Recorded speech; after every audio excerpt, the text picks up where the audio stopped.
focus on yourself, on your faith, on your dreams, on your mind, on your health, yeah. You gotta work, never tell, keep your head down, find what you love and excel. Maayo na gabi sa mga tanan na vlogger kag mga tiktoker, no? Partikular sa mga babae na mahilig mag-tiktok na masyado revealing. Nalo lang ginahimo niyo kay kung nag-tiktok lang kamo, kailangan pagit palabas-labasan na yung mga pusod.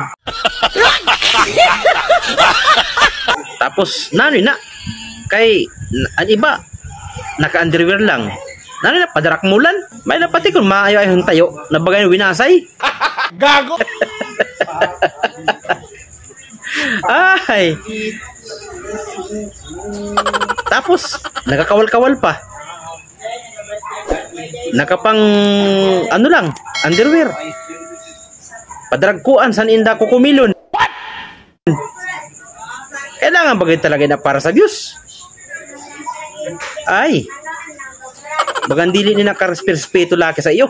Aram niyo, kung ka mag-tiktok, dapat antayo niyo baga si Maria Clara.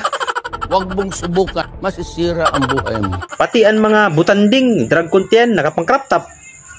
Maila ka magkita. Ang pusod pati, maila ko nalilinisan.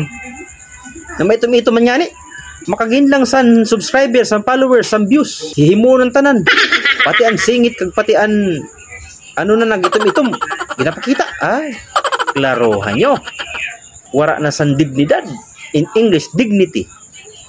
Marasa pa. Padrag ko ang bubot. Padrag ko ang dughan.